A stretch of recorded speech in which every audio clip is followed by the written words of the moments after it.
Bonsoir à tous et bienvenue dans votre journal sur TNTV au sommaire de ce dimanche 10 mai. Routes submergées, ruisseaux en crue et plusieurs habitations inondées. À Paea, les fortes pluies de cette nuit ont provoqué d'importants dégâts et mobilisé les secours dès les premières heures. La côte ouest n'a pas été la seule touchée par les fortes pluies. Sur la côte est, plusieurs communes ont dû aussi faire face aux inondations, aux coupures de courant et aux dégâts provoqués par les intempéries. Un week-end compliqué pour de nombreux habitants encore mobilisés pour nettoyer leur habitation. À Bora Bora, derrière la carte postale, une urgence grandit, celle des déchets. Face à un dépotoir presque saturé, la commune réfléchit à de nouvelles solutions pour gérer ses déchets durablement, un défi devenu incontournable pour l'île. Même sous la pluie, les sportifs du Fénois n'ont pas ralenti le rythme des sentiers de Moorea au terrain de football en passant par la pétanque et la boxe. Nos journalistes sportifs vous embarquent dans le Grand JT Sport à retrouver en deuxième partie de cette édition.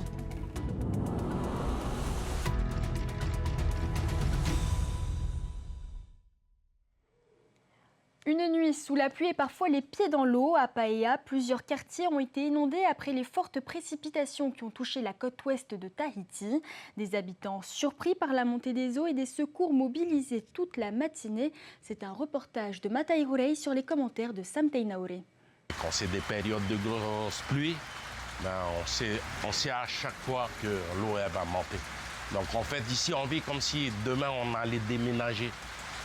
Ici, c'est le quartier Faha de Paea. Ce petit ruisseau a inondé plusieurs maisons, dont celle de Tevaï qui, au fil des années, a pris pour habitude de placer ses affaires en hauteur.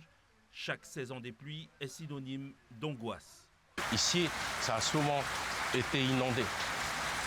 Et même les anciens avec qui j'ai pu parler sur Paea me disaient que ce quartier-là, elle a toujours été inondé. Voilà. Et bon, avec les années, ça s'empire parce que la route, elle monte, elle continue à monter. Et voilà. C'est pire. Et c'est pire.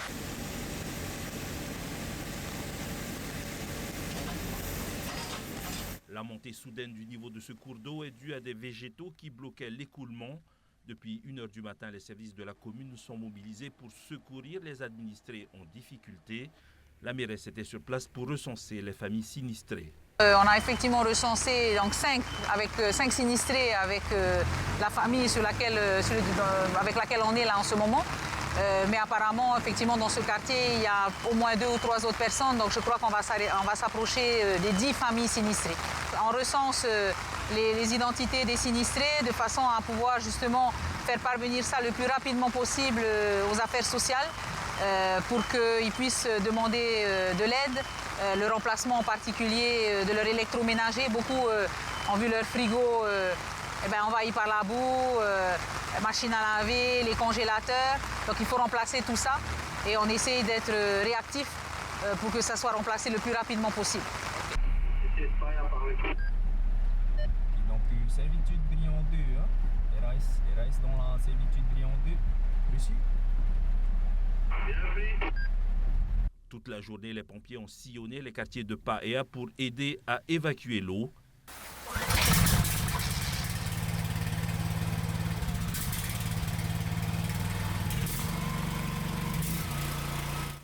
Les familles sinistrées ont travaillé toute la journée pour sauver ce qui pouvait l'être et évacuer l'eau avec ce qu'elles pouvaient.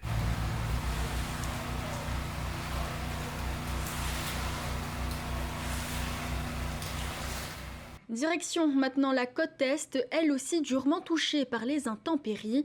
Routes barrées, maisons inondées, coupures de courant. Tout le week-end, les habitants ont dû composer avec des pluies particulièrement intenses. Malgré la mobilisation des secours et des équipes techniques, beaucoup tentent encore ce soir de nettoyer et constater les dégâts.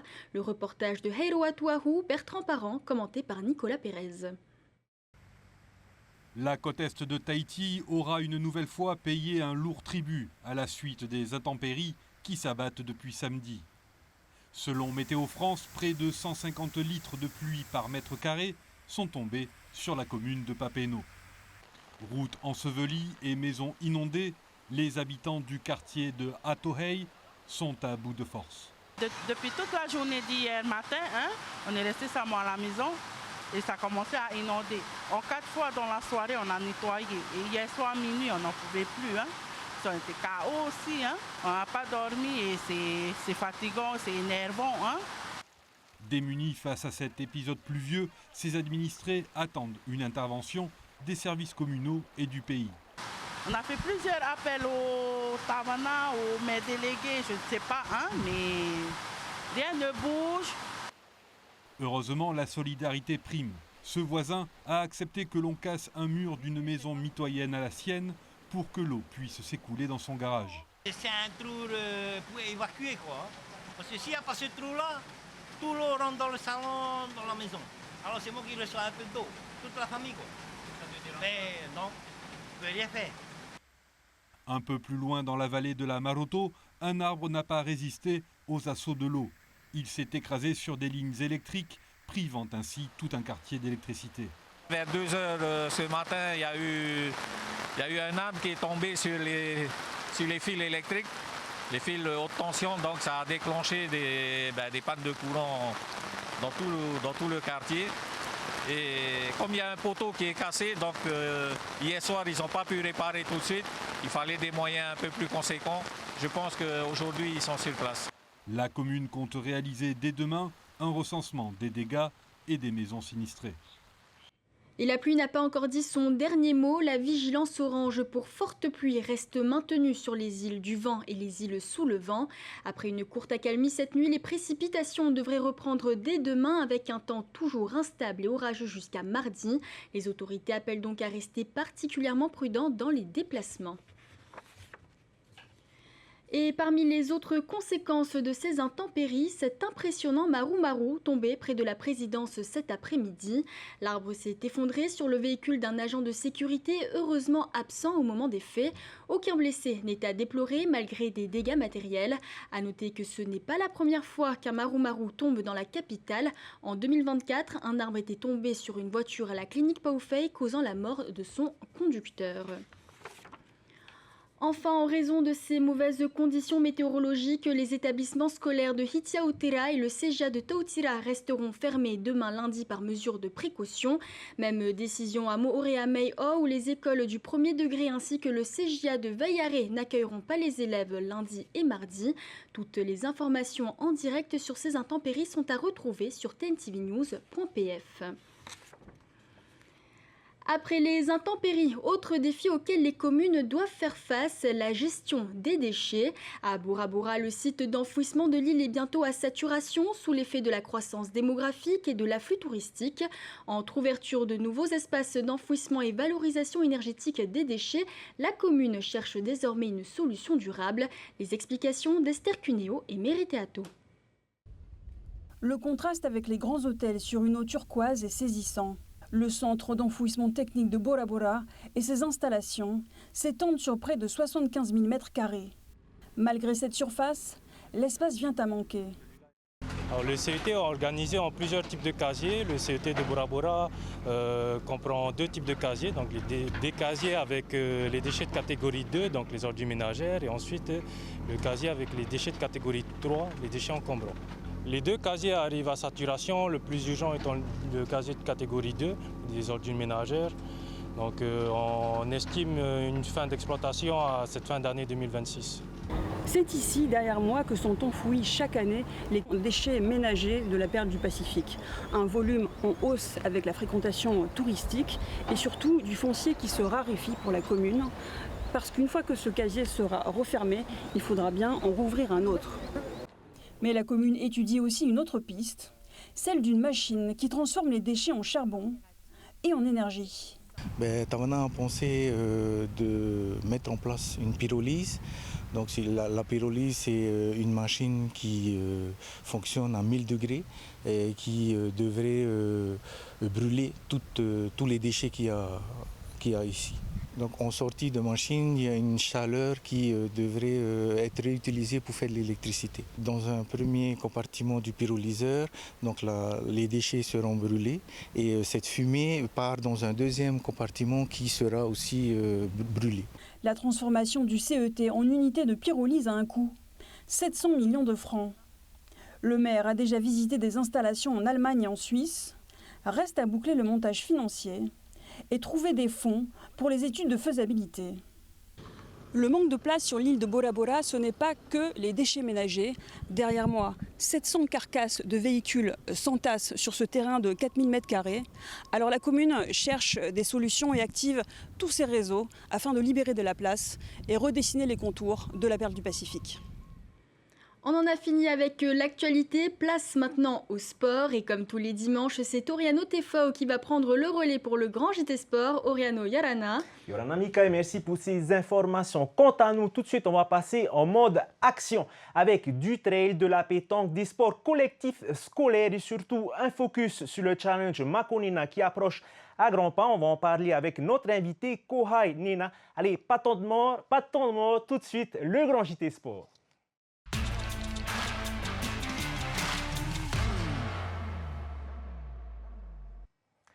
Et le Xterra de Montréal a tenu toutes ses promesses ce week-end avec un parcours exigeant, des paysages à couper le souffle. Cependant, cette édition a été marquée par une grosse surprise. Le favori Delby Villa Gongora a été disqualifié suite à une erreur de parcours. Les explications avec Ouanoui Atouahi.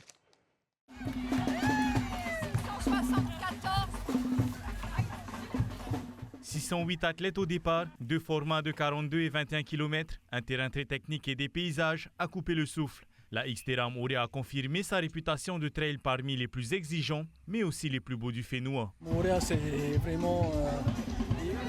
elle offre des parcours top, super techniques et ça fait toujours plaisir de venir courir ici. Ça change de Tahiti. C'est dur, mais c'est beau. C'est beau, les paysages sont beaux. C'est magnifique. Chouette. Avec le lever de soleil et tout, c'est trop beau. Comment ça se passe pour le moment? Ça va bien, écoute. On a fait la première boucle, il nous en reste 2 à faire. Et pour l'instant, tout va bien. Allez, les jambes, ça va, le moral, ça va? Ouais, le moral, toujours bon, que du plaisir. Allez, fight tout. Mais cette édition 2026 a aussi été marquée par plusieurs erreurs de parcours. Entre panneaux mal positionnés et intersections peu claires, de nombreux coureurs se sont trompés de chemin. Il y a juste la flèche qui est dans le mauvais sens, on est tous partis en bas. Allez, mais c'est pas grave. On s'est gouré. Mon ami, un petit mot sur le parcours. On vient de se tromper, il n'y avait pas de panneau pour le 42. Du coup, on a pu récupérer avec le GPX. Merci Lorga. On s'est trompé de chemin, apparemment on n'est pas sur le bon chemin, on n'a rien vu, donc voilà. C'est pas bien aiguillé alors? Pas du tout. On cause notamment un parcours modifié au dernier moment. Faute d'accès à certaines propriétés privées, les tracés du 21 et du 42 km se sont entremêlés, créant de la confusion. Nous n'avons pas assez de bénévoles pour en mettre à tous les points critiques où il aurait fallu quelqu'un pour être sûr d'aiguiller quelque chose. Mais effectivement, on rencontre des petits soucis d'orientation. Des erreurs de parcours qui ont fait une victime de choix, le favori Delby Villa Gongora. Informé en pleine course qu'il est disqualifié, il décide malgré tout de continuer et franchit la ligne d'arrivée en tête. Donc j'ai souhaité continuer et finir la course. J'ai fait le parcours en 4h30. Au bout de 30-40 minutes, on vient me voir, l'arbitre municipal il vient me voir pour me dire Delby, c'était pas de ta faute, tu es requalifié. Et un peu plus tard, je suis revenu et le même arbitre il vient me dire finalement non, Delby, tu es disqualifié. Je pense qu'il y a eu au moins 80% des gens qui se sont perdus à un moment donné dans la course. C'était vraiment mal indiqué, mal balisé le chemin. Donc finalement, ils sont maintenus, ils m'ont disqualifié, mais qui à moi? Une décision difficile, mais assumée par l'organisation, qui estime que le règlement devrait être appliqué malgré toutes les circonstances. On connaît Delby. Delby, on l'adore tous. C'est sûr que ça nous fend le cœur de lui dire, écoute, vis-à-vis du deuxième, ça va coincer. Voilà, tout le monde au village de course voyait que Delby était redescendu par le haut et que Mathias était monté. Une édition donc spectaculaire, mais aussi controversée, qui risque de laisser des souvenirs mitigés aux participants. Et direction Papara maintenant, où les meilleurs boulistes du Fénois ont disputé ce week-end une place pour les championnats du monde. Après des sélectives organisées dans chaque archipel, les finalistes jouent gros. L'Espagne pour les jeunes, la Thaïlande pour les seniors. Tout de suite, les temps forts. Concentration maximale autour des terrains de Papara. Pendant 3 jours, le championnat de Polynésie et les sélectives mondiales réunissent les meilleurs joueurs de Tahiti, Bora Bora, Huahine ou encore des Tuamotu. Les jeunes lancent les épreuves en tête-à-tête. Chez les garçons, 16 joueurs tentent d'arracher leur billet pour l'Espagne. Au final, la sélection retient un représentant de Bora Bora et un autre du club de Manuura de Paea. Le plus dur match que j'ai fait, c'était en quart contre Faraouté. C'était le match le plus difficile que j'ai fait. C'était 7 jours sur 7, je me prépare tous les soirs vers 16h. Je quitte la maison, je vais à le complexe sportif Terimaero à Pago. Hein. Et tu t'entraînes? Ouais, je m'entraîne. Chez les filles, 5 joueuses s'affrontent avec la même pression. Les Rarumatei s'illustrent une fois de plus avec Hanomae, 13 ans, représentant de Huahine, sélectionné. C'était un peu stressant, mais ça va. La différence, c'était les terrains et la technique que j'ai utilisée. J'ai utilisé ma propre technique, mais quoi, je sais pas. Oh, le talon. Et c'est grâce aussi à mon papa que je suis arrivée jusqu'à là. Même satisfaction pour la joueuse du club de Faraouté, Lina, 13 ans également. Elle aussi valide son billet avec plusieurs victoires solides. D'abord, il y avait la pression, le stress. Après, depuis petit à petit, grâce aux encouragements, j'ai réussi à avancer. Il fallait la volonté de gagner, du courage et du calme. Chez les seniors, la team Raptor de Tahiti remporte la triplette homme et décroche sa qualification pour la Thaïlande. Entre précision, calme et gestion de la pression, le boulodrome de Papara a confirmé que la relève est bien là. Et le lagon de Punaouia était hier le théâtre d'un bel hommage à Guy Temauri. 180 rameurs ont pris le départ de la traditionnelle course V6 organisée par le club Tahitian Paddle. 30 équipages engagés entre seniors hommes et mixtes sur un parcours de 10 km entre Tapuna et Veitupa. Le reportage de Désiré Teivao.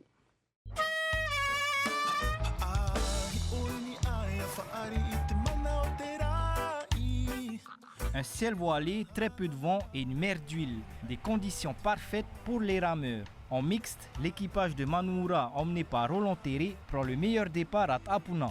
À la poursuite du leader, on retrouve notamment les V6 de Paeava et de la brasserie de Tahiti.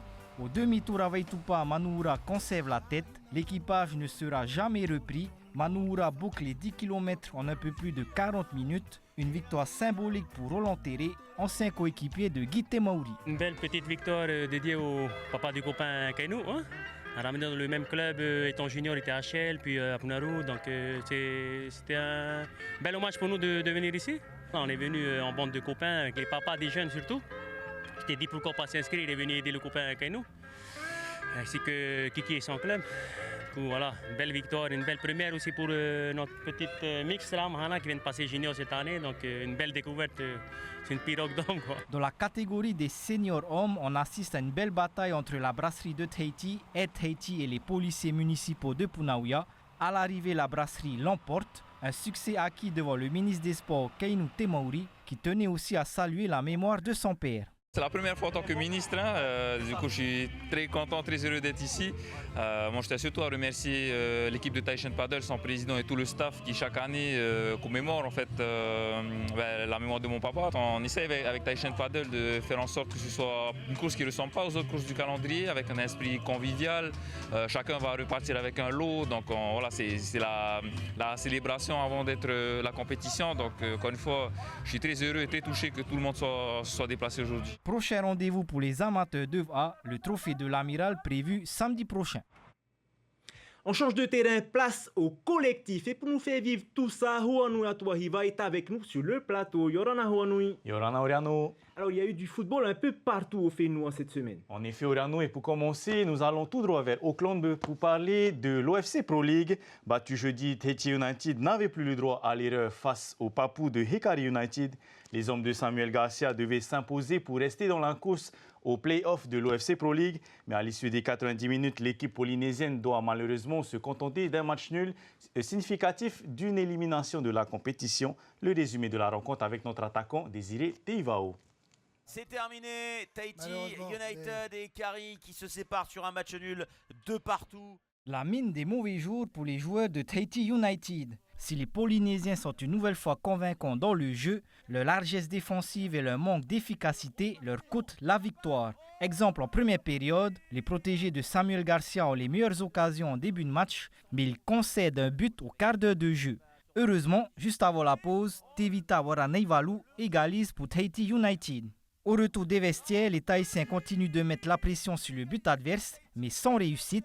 Dans les dernières minutes, les Papous reprennent l'avantage. Sur l'action qui suit, Joseph Attalé égalise et relance Tahiti United. Mais un réveil trop tardif pour les Polynésiens qui, avec un seul point, sont éliminés. Le match, il est à l'image de notre saison, où très souvent on a été très performant, mais on n'a pas su finir les occasions quand il fallait les finir. Et tu les finis pas, forcément tu t'exposes. Et quand tu t'exposes, eh ben, voilà, ça arrive, ce qui est arrivé ce soir. Tu as une équipe qui a 3 occasions et nous on en a plein panier. Et puis à l'arrivée, ben, tu fais match nul. Mardi, pour le dernier match de groupe, Tahiti United sera opposé au Vanuatu United. Une dernière rencontre sans enjeu, mais les joueurs polynésiens auront certainement à cœur de finir avec panache leur première saison en OFC Pro League. Et on poursuit encore avec du football avec la 12e journée des Playdowns de Ligue 1. Jeudi soir, tous les regards étaient tournés vers le derby de la Presqu'île, c'est-à-dire Pouet FC contre Tearapu FC. Une rencontre intense avec du suspense jusqu'aux dernières minutes. Porté par son public, Pouet a finalement réussi à faire la différence et s'impose 3-2 au terme d'un match très disputé. Dans l'autre affiche des Playdowns, l'équipe de Central a affronté JT au centre technique de Pater. Et là aussi, la rencontre a été serrée. Mais Central a su se montrer plus réaliste pour décrocher une victoire de 1 et prendre de précieux points au classement. Au niveau des playoffs aussi, il y avait un choc très attendu entre Mira et Tefana. Malheureusement, ce match a dû être reporté pour la 2e fois en raison des intempéries. Et voilà donc, c'était tout pour l'actualité des sports collectifs de cette semaine. La semaine prochaine, ne manquez surtout pas un tournoi de championnat de Polynésie rugby U16 sur la pelouse de Oremu. Des matchs à 12 contre 12 qui promettent des étincelles, Oriano. Eh bien, on attendra ces étincelles avec impatience. Merci, Juanui. Allez, tout de suite, on enchaîne avec le reste de l'actualité sportive en bref et en images. Les nageurs tahitiens en grande forme aux Océanias à Fidji. Aujourd'hui, après 3 journées de compétition, la délégation polynésienne compte 6 médailles, dont 4 en or. Naël Roux en a déjà décroché 2, la première sur le 200 mètres nage libre et la seconde sur le 400 mètres 4 nages, avec à chaque fois pour le nageur du CNP des records de Polynésie battus. Deotivido lui emboîte le pas avec l'or aussi sur le 400 mètres 4 nages. Jeudi, Eno Avial s'était imposé sur le 10 km en eau libre. Les Océaniens se tiennent jusqu'au 13 mai à Suva.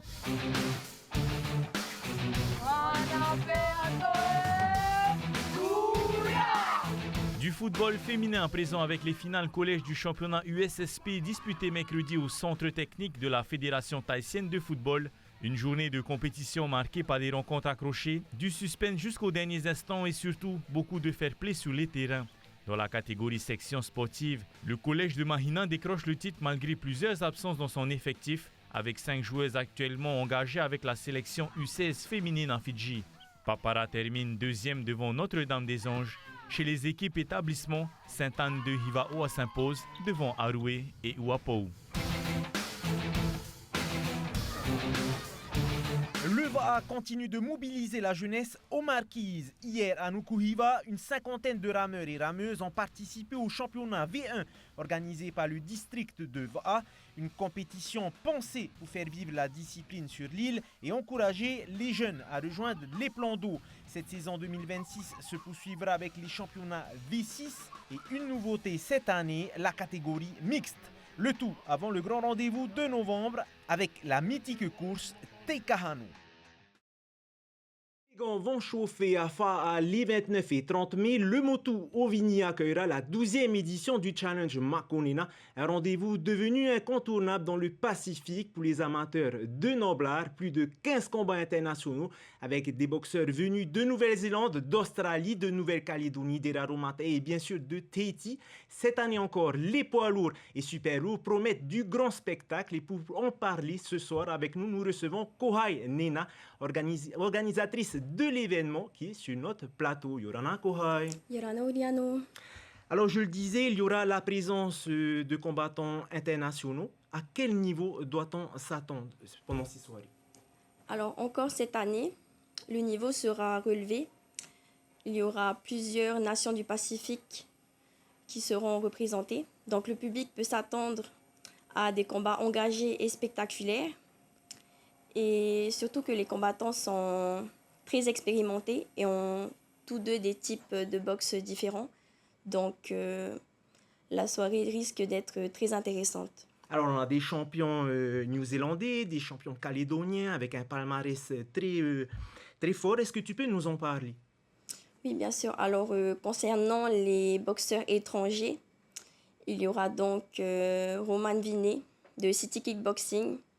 Donc, oui, Golden Glove de Nouvelle-Zélande, qui sera présent au Challenge Makonena et qui y participera. En poids lourd, il y aura également des boxeuses australiennes et calédoniennes qui feront également le déplacement. Et côté fénois, qui seront nos pugilistes qui vont nous représenter? Alors en poids lourd, nous avons Henere Tetofa et en super lourd, nous avons donc Ryan Brodian. Et chez les femmes, on a des Tahitiennes aussi qui seront présentes lors de cet événement? Oui, dont moi, qui vais combattre pour la ceinture The Queen of the Ring. Ah ben ça tombe bien, alors comment tu te sens pour ton combat et qui tu affrontes? Je me sens prête et j'affronte Ravahere lors de ce combat. Est-ce que tu l'as connu un petit peu? Tu l'as déjà rencontré? Non, pas du tout. Une grande découverte alors oui. Ce soir. Bon, ben, on te souhaite bonne chance. On continue notre séquence d'interviews. Le Challenge Makonena a fait sa 12e édition et s'impose dans tout le Pacifique. À ton avis, quel est le secret de ce succès? Alors moi, je pense surtout que c'est la régularité et le sérieux de l'organisation, mais aussi la qualité des combats qui ont permis donc au Challenge Makonena de grandir d'année en année et de se faire connaître dans tout le Pacifique, dans la Nouvelle-Zélande, l'Australie, la Nouvelle-Calédonie et ainsi de suite. Donc c'est pour ça qu'on accueille autant de beau monde. Super. Alors Kouhai, est-ce que tu peux nous parler de l'organisation de ces 2 soirées de boxe? Oui, alors elle sera répartie en 2 parties. La première, c'est la demi-finale, donc ça se fera le vendredi 29 mai 2026. Et la deuxième, c'est la finale, donc ça se fera le samedi 30 mai 2026 au Moto Vinia Fa'a, dès 18h jusqu'à 22h30 à peu près. Les premières parties vont être consacrées aux boxeurs locaux alors? Oui, c'est bien ça, et pour finir en beauté, les boxeurs étrangers. Alors, si tu as un message à apporter à la population pour venir voir ton événement, qu'est-ce que tu aimerais leur dire? J'aimerais leur dire de venir nombreux car ce sera un événement rempli d'émotions. Et voilà, tout simplement. Merci encore, Kouhai, pour cet éclairage. Un dernier mot peut-être? Oui, et j'aimerais aussi remercier mon grand-père, Pierre Nena, et mon papa, donc Taf et Nena, de me faire confiance pour cet événement. Merci encore et donc rendez-vous vendredi et dimanche pour ces grands événements du Challenge Makonena. Merci encore. Tout de suite, les finales de l'Union des sports scolaires en Polynésie se sont poursuivies un peu partout sur Tahiti, basket, football, volleyball, mais aussi du badminton à Punaouia avec les meilleurs jeunes du territoire. Regardez. Les échanges s'intensifient et l'ambiance monte rapidement dans la halle des sports de l'université. Sur les terrains, certains joueurs se connaissent déjà grâce aux compétitions fédérales. D'autres découvrent un niveau plus élevé avec arbitrage officiel et conditions proches des grands tournois. C'est avec ces finales donner goût un peu plus au haut niveau. Tu vois, on leur donne des volants en plumes, les matchs sont arbitrés. C'est un peu un premier pas vers le plus haut niveau polynésien. Donc voilà, on encourage n'importe quel joueur de l'USSP à aller faire les tournois fédéraux. Dans les doubles, les automatismes font souvent la différence. Les frères Tchouchouk, associés à Timios Alvakosé, trouvent rapidement le rythme jusqu'en finale. Les premières rencontres étaient plutôt simples, on va dire. Genre, c'était vraiment la mise en bain. Mais sinon, ça c'est bien et tout. Et la finale, elle était incroyable. C'était joli les points. Ça durait et tout, mais voilà. Chez les filles, Papara crée la surprise face à Punaouia et décroche la victoire au terme d'une finale disputée. Une performance portée par l'énergie collective. Il y en a qui sont en club, du coup c'est pour ça qu'ils jouent bien et tout. Mais bon, moi je m'entraîne pas souvent, donc je suis fier de mon équipe, de représenter Papara. Entre joueurs licenciés en club et jeunes encore en découverte, ces finales scolaires confirment une chose, le badminton continue de gagner du terrain chez les jeunes du Fénois. Et on continue avec l'agenda sportif de la semaine. Dès mardi 12 mai en football, suivez le match de Tahiti United Vanuatu FC en OFC Pro League en direct sur TNTV+, à partir de 21h. Ce week-end, place aussi au trophée de l'Amiral à Pirée avec course à pied samedi et cyclisme dimanche au parc Aorei Tiniho. Et à Punaouia, les meilleurs spécialistes de la discipline ont rendez-vous dimanche au parc Verret pour les championnats de Polynésie d'aquathlon. Faites la rencontre pour le grand JT Sport. La soirée continue sur TNTV à 19h25 avec le téléfilm Une lune de miel mortelle, puis votre magazine Capital. Le match des cuisines à petit prix. Demain, Athéna Milcam vous donne rendez-vous pour le JT et nous on se retrouve dimanche prochain pour une nouvelle vague de sport. D'ici là, restez en forme, gardez le rythme et sportez-vous bien.